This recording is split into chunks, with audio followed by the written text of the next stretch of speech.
Jessica dan kawan-kawan. Sore ini kita ketemu untuk menjawab beberapa pertanyaan dari teman-teman wartawan terkait dengan datangnya Coach Timo dan Ditaroto ke Kudus yang bikin pikir di kemarin di SD di Kudus. Biar gak simpang siur, saya mengusulkan adanya ketemu langsung aja sore ini sehingga kita tuntas apa yang mau ditanyakan, nanti langsung bisa terjawab dengan Timo dari sini. Jadi saya kenalkan dulu yang sebelah kiri, Di Mulyono, salah satu pengurusnya Super Soccer Arena.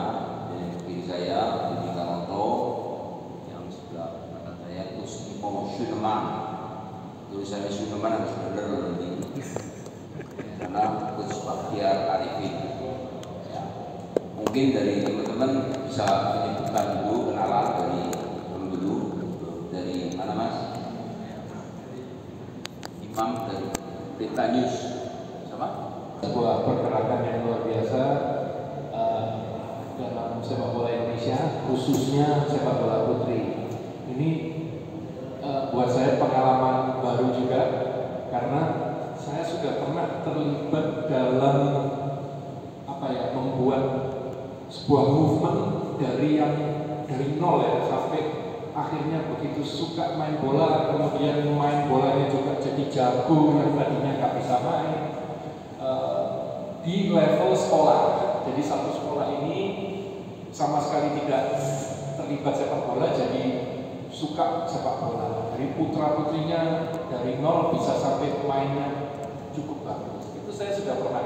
Tapi selevel satu kota seperti Kudus ini juga pengalaman baru buat saya. Jadi luar biasa dari Jarum Foundation ya, khususnya Live Life Soccer Challenge membangun sepak bola putri satu dari Kudus, kemudian dua secara detail. Jadi saya kan sudah melatih pelatihnya, sudah ngasih program jangka panjang, sudah ngasih program pakem ya. Jadi supaya latihannya itu sama seperti itu, template gitu ya modelnya. Tapi kan harus diawasi lagi. Jadi kita akan ada kepelatihan versi kedua, yang versi advance itu masih ke depan nanti. Tapi di antaranya ini saya melihat dulu kondisi realnya seperti apa di masing-masing sekolah. Jadi itu juga sesuatu yang luar biasa karena mendetail. Kita bukan hanya memberikan wawasan kepada pelatih kemudian dilepas, tapi ini betul-betul mengawasi, ya, betul-betul mengawasi. Jadi saya datang ke hari ini ya sama Pak Arifin ini Pak Arifin ini, yang sama ini Pak Budi ini yang salah dua ini. Masa saya disuruh ke 7 sekolah ya? Tapi intinya kita mau mendatangi 30 lebih ya sekolah yang menjadi partnernya Jarum Foundation dalam bidang sport ini, khususnya sepak bola wanita. Jadi satu-satu akan kami datangi. Jadi pemikirannya adalah satu, silaturahmi dengan kepala sekolah ya, kemudian melihat perkembangan dari pelatihnya, juga sekaligus memberikan motivasi untuk pemain-pemainnya seperti itu. Jadi itu yang saya lakukan selama seminggu ini. Jadi sudah berapa 14 sekolah sudah kunjungi pelan-pelan. Jadi nggak harus semuanya gitu kan langsung enggak. Tapi yang pasti kita ingin mengunjungi semua. Gitu. Ya, kunjungan Kudus ini sama-sama akan melihat progres apa yang sudah dilakukan oleh pelatih-pelatih dan guru-guru SD khususnya olahraga yang sudah mendapat pelatihan pertama dari Coach Timo di tanggal 13 sampai 18 Maret kemarin. Nah, perkembangan yang terjadi, kita pun ingin memantau setiap pelatihan yang dilakukan oleh guru-guru SD itu sudah sesuai tidak dengan program yang diberikan kepada mereka. Nah, dalam kenyataan yang kita lihat di lapangan memantau progres yang mereka kerjakan baik video yang diupload ke dalam aplikasi. Kita sama-sama melihat apa aja yang mereka sudah lakukan, dan itu kami melihat pun juga ada beberapa yang perlu mesti diperbaiki. Bahkan mungkin ada juga kita sudah tugaskan pendampingan untuk guru-guru SSB kita, bukan sebagai guru tapi pelatih SSB kita yang akan mendampingi mungkin kesulitan dari rekan-rekan yang sudah mendapat pelatihan dari kursus pada lalu itu, supaya apa yang diajarkan di satu sekolah bisa sama dengan sekolah lain yang menjalankannya. Dan guna memastikan itu memang bukan hal mudah, karena memang setiap kali kita datang itu kita belum bisa mendatangi keseluruhan sekolah itu. Tapi besok hari Jumat kita adalah undangan kedua untuk semua sekolah dari yang diundang 32 sekolah itu akan berlatih dari jam 7 pagi sampai sore di lapangan ini.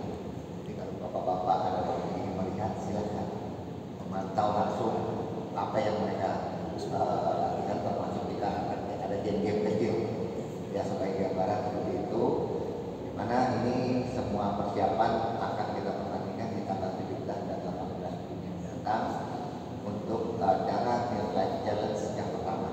Sebenarnya yang pertama ini adalah kalau dia ada tahun pelajaran sekolah adalah tahun pelajaran terakhir 2002-2003. Berikutnya nanti akan ada lagi tahun pelajaran yang akan baru, kita akan mulai di sekitar Agustus akhir atau September awal, di mana di tanggal tersebut adalah peresmian stadion ini sekaligus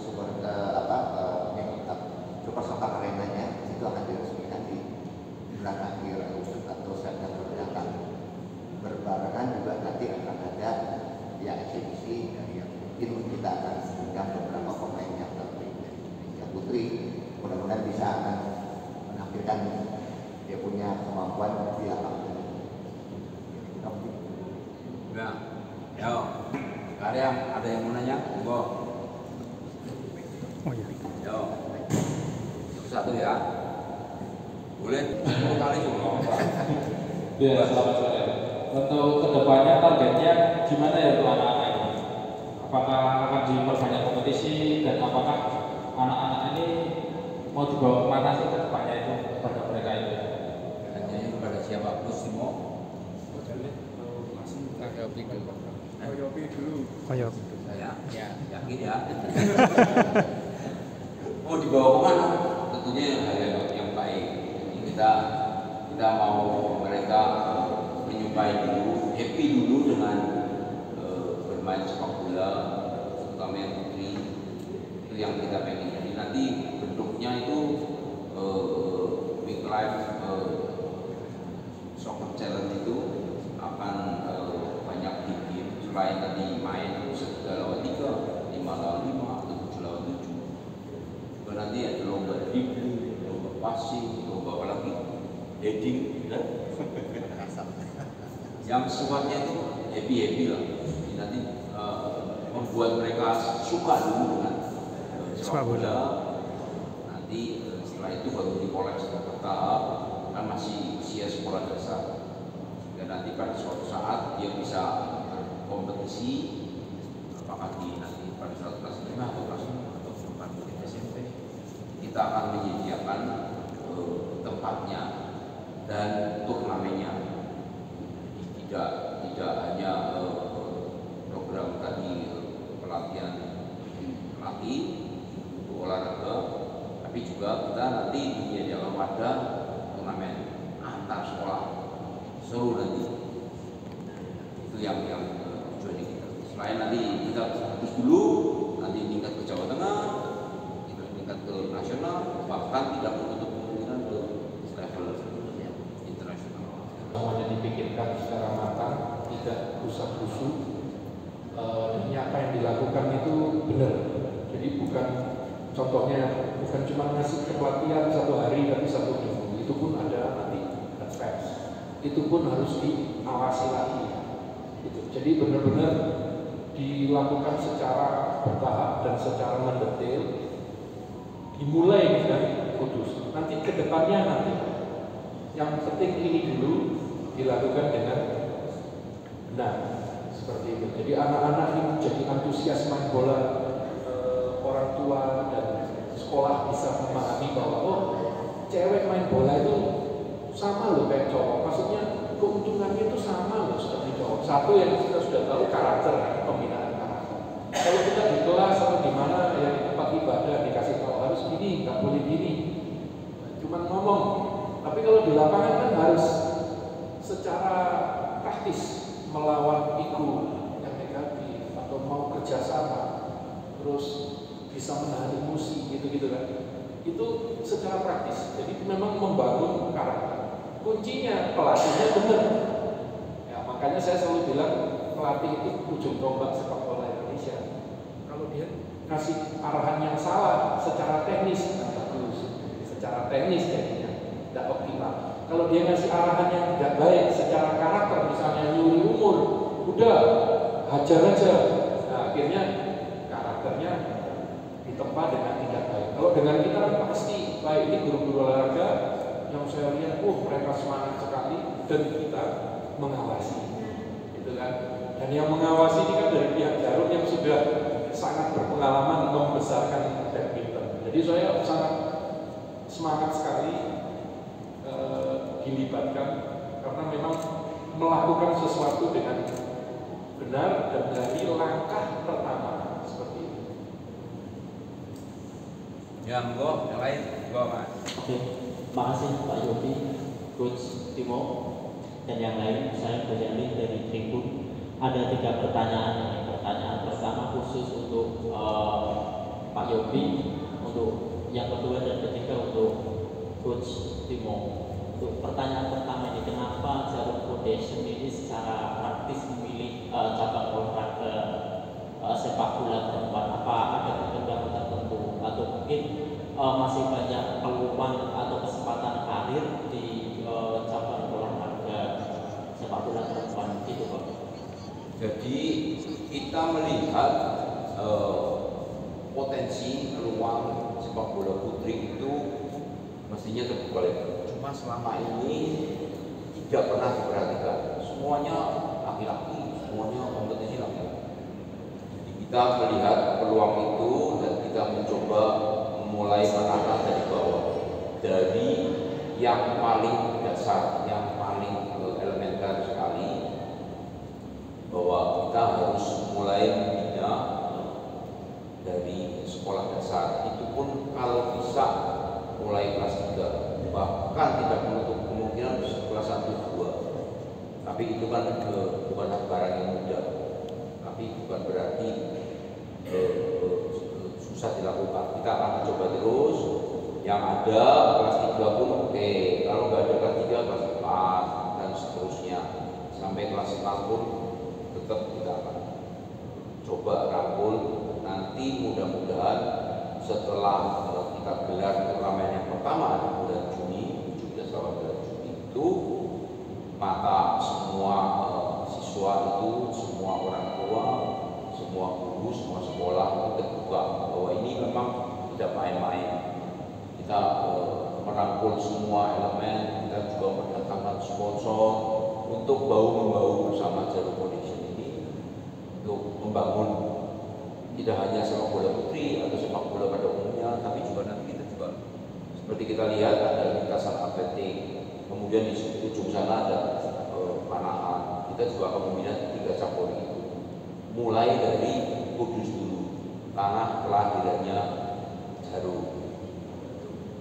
Yang kedua, monggo Pak Coach Timo. Coach Timo, untuk pertanyaan berikutnya ya, yang kedua dan yang ketiga ini, Coach, butuh waktu berapa lama ya untuk mencapai atau atlet sepak bola perempuan sejak awal kemarin Coach Timo fokus ke beberapa sekolahan sampai nanti mereka benar-benar terbentuk sebagai atlet perempuan yang bisa dikatakan profesional atau semi profesional gitu, Coach. Terus yang pertanyaan terakhir itu untuk tantangan melatih sepak bola perempuan. Memang secara fisik kan ada perbedaan antara laki-laki dengan perempuan. Apakah ada tantangan tertentu ketika melatih sepak bola laki-laki dibandingkan dengan sepak bola perempuan? Itu, Coach. Terima kasih. Oke, terima kasih.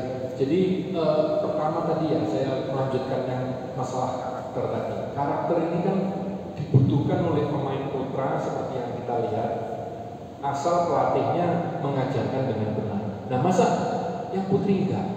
Kan putri juga butuh karakter, gitu. Sekarang Anda semua mau punya istri yang karakternya tidak baik kan nggak mungkin. Malah kalau istri itu pinter, kalau istri itu karakternya bagus kan bagus banget untuk anak-anak. Jadi untuk perkembangan Indonesia itu nggak bisa kita cuma fokus cowok. Soal pendidikan sudah merata. Tapi kalau kita melihat dari sisi sepak bola kok masih banyak cowok ya. Padahal cewek ini juga sama-sama bisa mendapatkan sesuatu yang luar biasa untuk kehidupannya lewat sepak bola. Perkembangan karakter, tapi juga jangan salah, untuk orang tua mohon digarisbawahi bahwa untuk kepentingan akademis saja sepak bola itu sangat membantu. Karena kita fokus ya di awal itu karena ini memang pembinaan benar-benar dari nol. Kita fokus ke ball mastering. Jadi mengolah bola. Orang sering salah main bola di awal tuh ngajarinya langsung passing, langsung dribbling. Itu latihan teknik. Latihan teknik nanti. Awalnya dasarnya itu ball mastering. Ball master itu bisa mengolah bola dengan semua sisi kaki. Baru kemudian kita bisa dribbling, kita bisa passing dan sebagainya. Nah, melatih ball master ini terbukti, ya bukan opini ya, tapi sudah terbukti lewat Harvard University bahwa itu memicu kemampuan fokus anak. Nah, ini kan sesuatu yang sangat penting di zaman modern ini, di mana anak-anak kita itu kan gadgetan. Ya, itu kan sesuatu yang negatif untuk tubuh, artinya nggak hidup aktif, itu kan untuk kesehatan nggak bagus. Termasuk untuk otak nggak bagus. Kalau sampai scrolling, coba sampai bayangkan dalam 1 menit sampai baca berapa berita, otaknya sampai kan gini-gini terus. Akhirnya kemampuan fokus kita itu berkurang drastis. Nah, untuk melawan itu salah satu caranya yang sangat praktis adalah lewat ball mastering. Karena mereka betul-betul dituntut untuk melakukan sesuatu yang sebelumnya mereka tidak bisa sama sekali. Kemampuan untuk konsentrasi. Gitu. Makanya sekarang di China, di Amerika, di Jepang semua melakukan. Bahkan di TK ya, di TK, di SD itu di antar kelas, bukan hanya kelas olahraga, di antar kelas mereka 5 menit ball mastering. Nah, sekarang kenapa kok mereka melakukan itu? Padahal mereka tidak peduli anak ini mau jadi pemain bola atau tidak. Mereka melihatnya dari sisi kognitif bisa memicu kemampuan untuk fokus. Dan kita tahu pekerjaan apapun butuh karakter yang bagus. Sampai coba, siapa mau mempekerjakan sampai kalau karakter sampai tidak baik, kerja nggak disiplin dan sebagainya. Termasuk kalau kamu sampai kerjanya tidak fokus, ya kok tidak ada yang mau. Apapun pekerjaannya butuh kemampuan untuk fokus. Mau MC, mau jurnalis, mau dokter. Ya sekarang sampai dokter ya mau operasi nggak konsentrasi ya kan gitu. Nah ini sesuatu yang tolong disampaikan kepada publik bahwa kita jangan hanya fokus pada cowok. Ayo gunakan olahraga khususnya sepak bola untuk memajukan SDM anak-anak Indonesia baik putra maupun putri. Nah, karena putrinya tidak atau kurang diperhatikan, kita dari Jarum ini fokusnya ke putri. Tapi untuk menjawab pertanyaan kenapa kok putri? Ya karena putri juga membutuhkan karakter, putri juga membutuhkan kemampuan untuk fokus. Dan tadi ada pertanyaan kenapa apa perbedaannya sama putri itu bagus sekali. Saya kebetulan pernah melatih timnas putri Indonesia tahun 2008 Piala AFF waktu itu. Dan saya katakan kepada Mas, saya masih ingat saya bicara pada tim di saat itu, saya tidak membedakan kalian dengan putra. Tidak ada perbedaan. Mungkin perbedaannya cuma satu. Kalau putri itu kalau yang sudah dewasa kan ada hari-harinya gitu ya. Itu yang kita harus perhatikan sebagai pelatih. Tapi selain itu mereka tidak mau dibedakan. Memang ada perbedaan fisik. Ya, jadi semuanya kalau sampai lihat sekarang liga-liga Eropa yang cewek itu luar biasa loh mainnya. Tapi memang lebih pelan daripada yang cowok. Secara fisik memang lebih pelan ya, lebih daripada cowok. Tapi kemampuan tekniknya, kemajuannya sudah luar biasa zaman sekarang. Itu menunjukkan bahwa cewek juga bisa. Dari pengalaman saya sendiri, kelebihan cewek itu lebih coachable. dikasih tahu itu lebih mendengarkan, sehingga akhirnya perkembangannya juga pesat. Itu yang sangat kita lihat encouraging.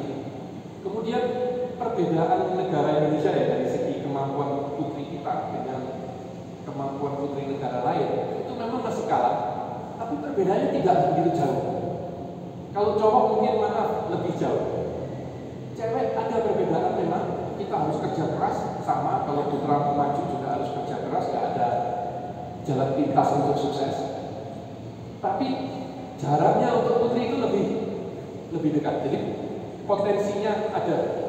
Tapi ya itu semuanya harus dimulai dari dasar, dan itu yang dibuat di sini. Gak langsung hanya memperhatikan yang elit, justru memperhatikan yang grassroots. Sehingga harapannya kita bersama, SSB itu ngambil pemain-pemain cewek dari sekolah-sekolah. Kan kalau di cowok kan seperti itu mas, mereka main di sekolah secara natural yang bagus-bagus itu nyari SSB, betul kan ya? Nah SSB kemudian diambil oleh akademi. Itu yang selama ini saya kritik terus, tolong akademinya diseriusi. Gitu. Harus ada koneksi antara akademi, Persija, Arema dan sebagainya dengan SSB. Itu yang koneksinya belum ada. Kalau untuk putra, menurut saya itu akademinya harus serius dan harus terkoneksi. Kalau saya sendiri, selama ini saya selalu katakan akademi, misalnya PSIS itu, contohnya seharusnya punya 100-200 SSB binaan. Namanya bukan SSB-nya PSIS ya, di seluruh Indonesia, tapi terkoneksi dengan PSIS contohnya. Sehingga kemudian bisa mengambil pemain dari situ, dan SSB ini bisa dibina oleh PSIS. Karena kalau minta PSSI yang membina ribuan SSB di Indonesia, kewalahan Pak.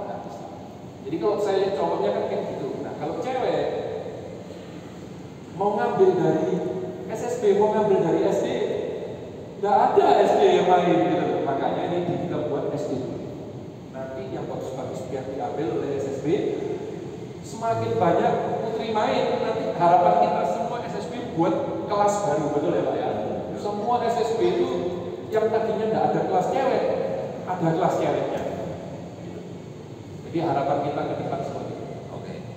Jadi pertanyaannya, berapa lama durasinya untuk mencetak pemain putri sampai profesional menjadi pemain semi pro atau pro? Di belum dijawab. Yang punya pengalaman nih. Pertama tuh sama Ibu Mulyono. Berapa lama orang mulai main sepak bola sampai, kalau di bulu tangkis kan 10 tahun, sekitar 10 tahun tuh. Sepak bola berapa? Sepak bola pun kurang lebih sama. Karena pengalaman saya dari kecil itu diperkenalkan dengan bola itu sejak umur 4-5 tahun. Maka setelah itu saya berkecimpung dengan anak bawah yang namanya Bobby Boy itu bola di lapangan. Sejak tahun 65 sampai 78 saya berlatih di situ. Itu umur sekitar 4 tahun saya mulai masuk.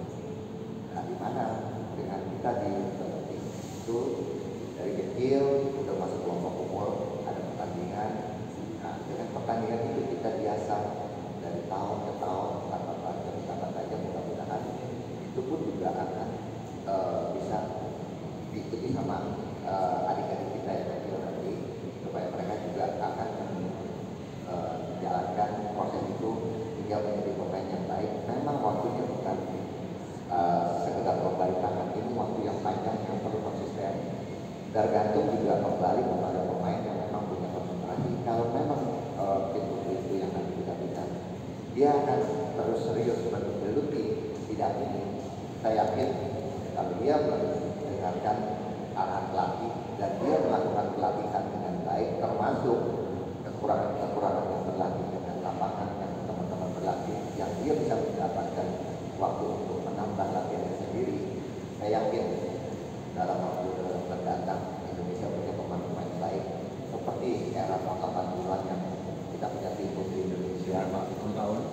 Ya kurang lebih di atas 10 harusnya yang paling besar. 10 dan 20 dan Tidak 10 sampai 15 tahun mudah-mudahan kita bisa mendapatkan pemain-pemainnya. berapa tahun Bisa mendatang dari sekarang itu akan berapa tahun? Ya kira-kira gitulah. ya kurang lebih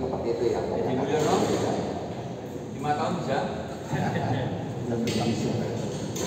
Ya, dilakukan dari masih seringnya main, ya paling tidak 9-10 tahun. Dan program yang dilakukan oleh Jarum itu sangat bagus sekali, karena dia mulai dasar. Karena itu standar dasar itu benar bagus. Dan dilakukan untuk semua itu benar. Dan Jarum kita lakukan sistem yang benar. Jadi kalau kita mau main yang bagus, kita harus benar-benar dasar itu kita pelajari dengan benar, dengan teknik yang benar, sistem pelatihan yang benar, program yang benar. Jadi saya sangat mendukung sekali dibantu sarana Jarum Singkatan kita. Itu saya tambahkan. Ya, Pak Kusali sudah cukup. Yang ketiga apa? Sudah. Oke. Lanjut. Mega Muryanyus. Terima kasih Yofi dan Bapak semua. Pertanyaan saya terkait yang pertama Coach Timo dulu. Ada nggak sih untuk kurikulum atau mungkin filosofi dari sepak bola perempuan ya, seperti laki-laki kan ada kayak filosofi Philadelphia dan sebagainya dengan formasi pakem yang biasa diterapkan oleh pelatih kan 4-3-3. Kalau untuk sepak bola putri sendiri itu seperti apa? Apakah acara pakemnya sehingga antar kota yang satu dengan kota yang lainnya itu bisa benar-benar sama?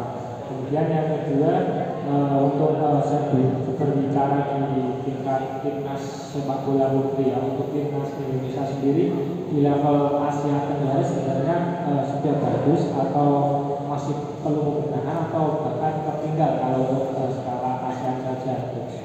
Kemudian untuk Yofi sendiri, Lorong saya satu-satu dulu. Ya, mari Coach. Enggak ini ya, kita intinya ingin ikuti Philadelphia. Philadelphia itu sudah kita bisa mendapatkan beberapa poin, tapi umumnya sudah benar karena memang sudah sepak bola modern. Ya, jadi nggak perlu dibilang itu sepak bola Indonesia atau Jerman atau Brasil, asal modern atau tidak. Kalau sama saya selalu gitu, modern atau tidak.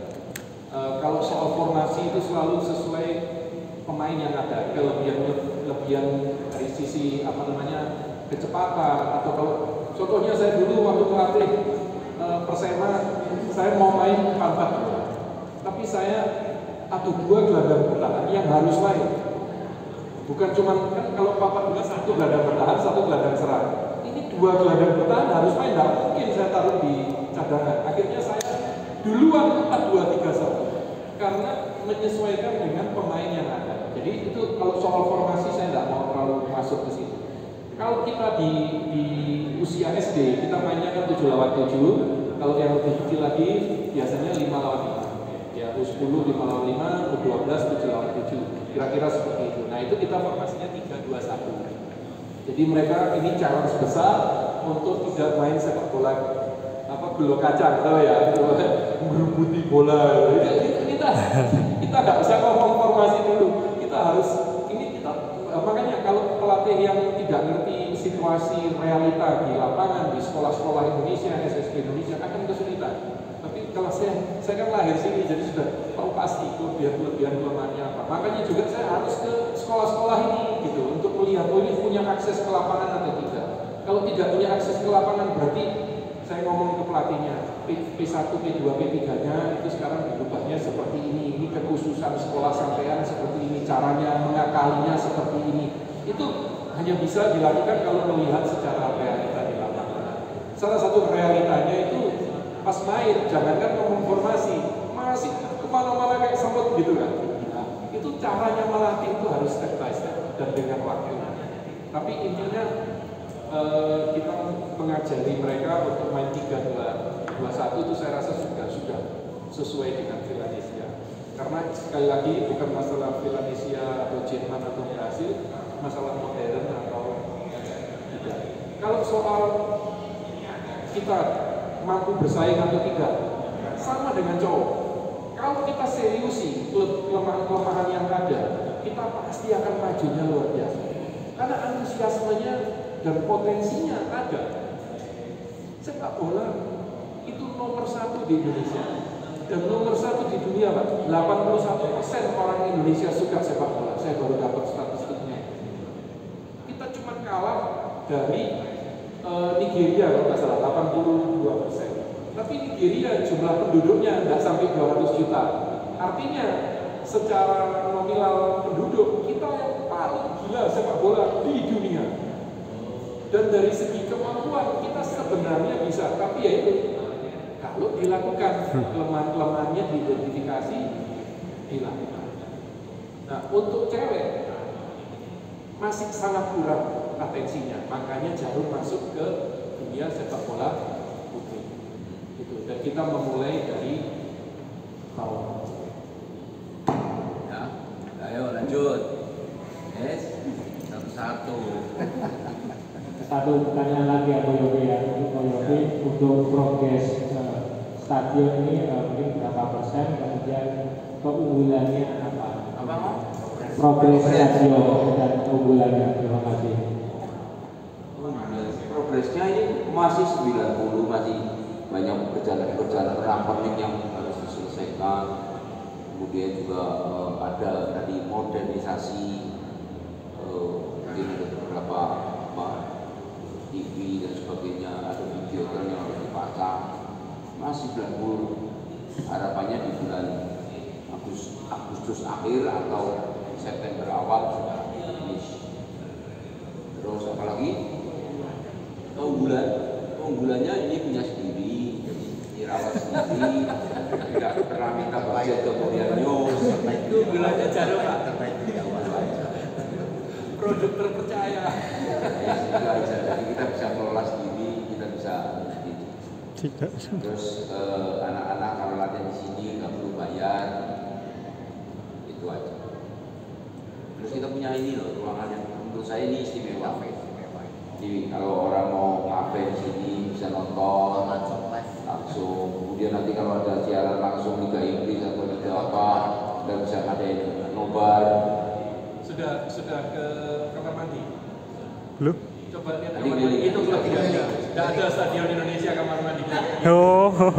Ya betul itu. Yang terjaga dengan baik. Apa? Sisi kiri nanti ada handicap. Luasnya 35.000 sekian.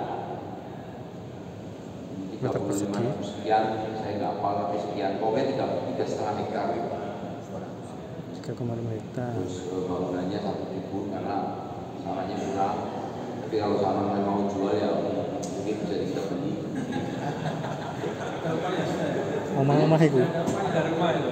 Sudah ada upaya tapi tidak ada yang dijual. Gitu.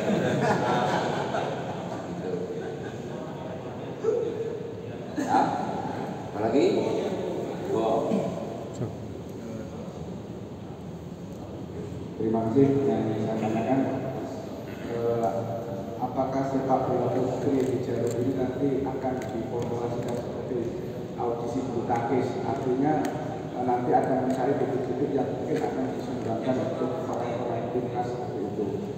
Satu pertanyaan yang kedua, mungkin bisa di spill ini apa Jarum itu menghabiskan berapa M atau berapa T untuk membangun stadion yang semegah ini dan mungkin secanggih ini. Terima kasih. Yang nomor satu dulu. Jadi kita mau ngadain audisi beda, konsepnya beda. Di sini itu kita sebagai host yang punya tempat, kalian punya klub-klub, punya sekolah-sekolah, kalian siapin. Gurunya kurang ngerti sepak bola, kita kasih pelatihan. Gurunya tidak punya bola sepak, kita kasih bola sepak. Nanti kita janjikan setiap 3 bulan atau 4 bulan sekali ada turnamen antar SD. Nanti kan SD yang kalah pasti penasaran, SD yang menang kan makin bersemangat. Jadi terjadi kompetisi. Nah nanti kita menyediakan wadahnya. Tadi kalau seperti Coach Timo ngomong, kalau ada nanti dari SDA ada pemain 1-2 yang bagus, dia akan langsung nyari SSB. SSB-nya tidak hanya di Jarum, ada juga di luar Jarum ada. Silakan SSB-nya juga nanti bersaing.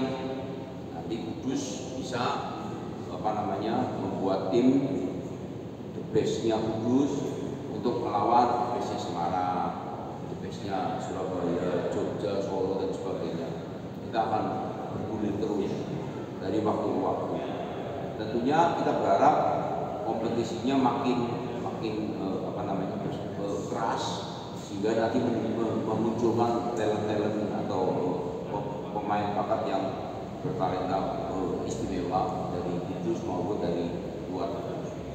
Itu yang kita mau dorong. Jadi audisinya mungkin berbeda seperti di Jarum, tapi kita arahnya lebih ke sekolah dulu, sekolah kompetisi, nanti ada berbagai kompetisi dan pilihan-pilihan itu. Itu Pak. Yang kedua Pak Deddy? Mungkin biaya. Ya. Kalau saya sebut nanti dikira sombong Pak. Nah, kalau saya nyebutkan wah pemaki, terus saya nggak mau seperti itu. Karena saya ditanya berapa kali juga saya ditanya itu mau Dewi Pak. Itu mau Dewi. Ya, kira-kira Dewi lah. Saya nggak mau nyebut. Karena kali kalau nyebut kira sombong, saya nggak mau. Udah gitu aja. Pokoknya jelas stadion ini baik untuk kita semua dan kita berharap dengan adanya stadion ini bisa memberikan manfaat buat para pelaku praktisi olahraga, terutama dari 3 cabang itu, bola, atletik dan anak-anak. Ya, itu Pak. Banyak juga Pak. Tenang aja. Ini Sama lagi. Yang membedakan dengan stadion lain apa ya? Dan mungkin apakah nanti boleh ada event-event selain putri atau seperti apa gitu ke depannya? Nah, yang membedakan jelas yang ini kan namanya Super Soccer Arena, punya swasta yang dikelola oleh kita dari anggarannya kita sendiri. Itu yang paling utama. Yang kedua, dipakai boleh enggak kita khusus spesifikasinya buat anak-anak usia dini, terutama 15 tahun ke bawah. Jadi kalau yang lainnya mau pakai ya prioritasnya berikutnya. Bukan saya ngomong udah boleh, bukan, tapi prioritasnya berikutnya. Karena kita nanti akan konsentrasi kepada anak-anak usia dini. Makanya tadi disebut stadion yang milenial untuk anak-anak, ya untuk orang-orang anak muda yang punya potensi. Itu Pak.